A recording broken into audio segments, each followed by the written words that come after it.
District 2, it's interesting to me. Um, and You got 3 candidates running for District 2. Okay, one of them is Vanessa Springett. And it seemed like she was sort of a late entry into this. Vanessa, from my analysis, my investigation, appears to be someone that's been very community minded, very active civically, active in the Green Valley Civic Association. And the Green Valley Civic Association, by the way, ran a survey of their people, and the vast majority, it was like 70%, voted against lifetime. So most likely the majority of Green Valley is probably going to be a no on H.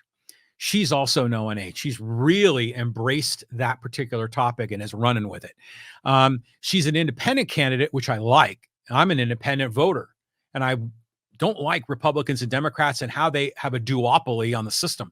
So whenever I see an independent candidate, I like that. I'm excited about that. But she's no on H, and I'm yes on H. And I'm like, all right, well, I'll reserve judgment on her. Now, who are the other two? Well, there's Tony Blain, who came out all guns a-blazing in like the summer of 2022, before we had our 2022 election. And he had already announced he was running for District 2 in 2024. I've never seen that before, where someone was announcing their candidacy an election cycle in advance, but he did. And he was also pushing hard on the Poway term limits, which I think is a great idea. I'm a big fan of the term limits. I think we need to have turnover, and we need to have fresh blood, and we have to not allow local government to become a fiefdom for some people. Okay, so I like term limits. And Tony Blain had his position on a lot of different issues. He came out all guns a-blazing, and he was very aggressive in his door-to-door campaign. And as a result, you could see a lot of Tony Blain signs around. In fact, in District 2, when I'm driving around, I see probably equal numbers of Springett and Blain signs, and then to a lesser degree, Jared Wilson. So Blain, on the other hand, is in the military. And I used to think he was in the reserve, but then my buddy Pete was telling me, no, he's like in active service. And so I was like, oh, okay. Well, if you're actively serving in the military, I don't understand how you could be a city council candidate. Maybe if you're on reserve, you could do that. Other elected officials have pulled that off. I think, wasn't Pete Buttigieg one of them? I think there's a number of them that have done that while on reserve. But then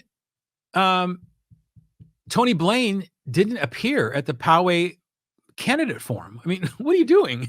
Why are you not showing up to have an opportunity to speak to an audience of potential voters? Why are you not showing off to contrast yourself with your competition?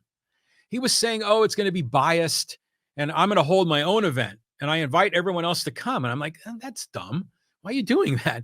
And by the way, if you've ever gone to these community forums, the questions they ask are not hard-hitting questions. They're not like the presidential debate questions where, they're very calculated and they try to get people uncomfortable.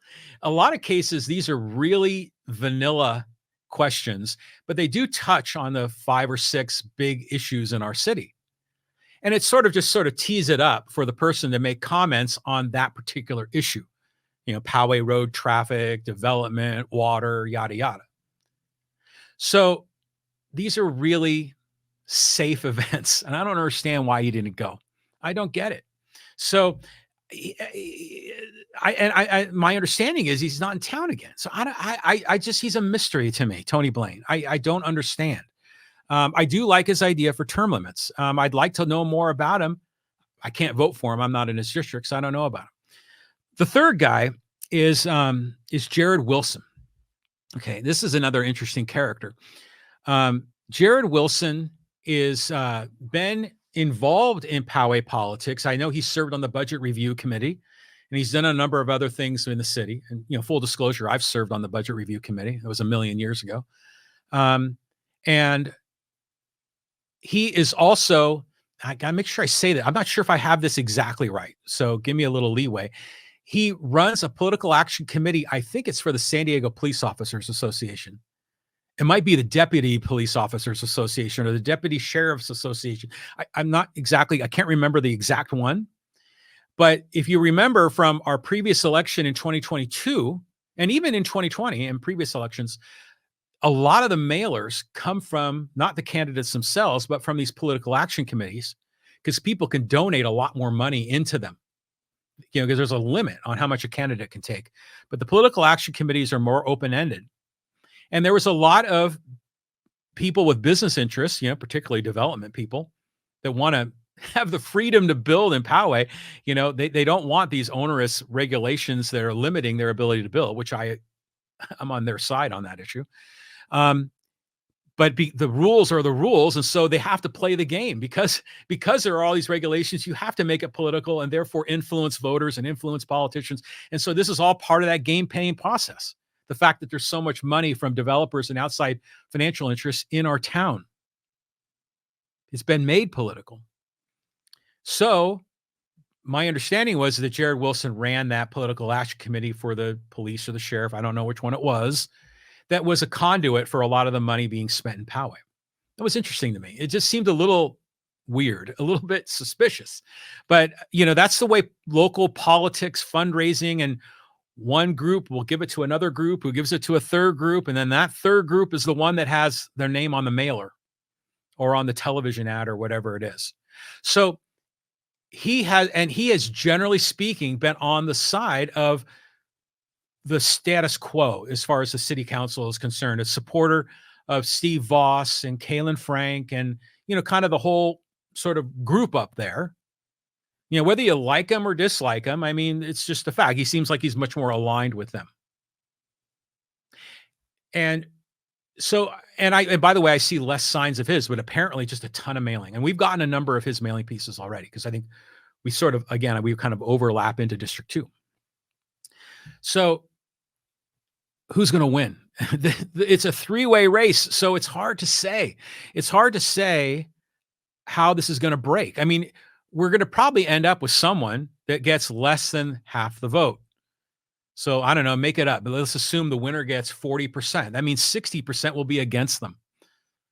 Which it means it's going to be contentious. Whoever wins will not have the support of the majority.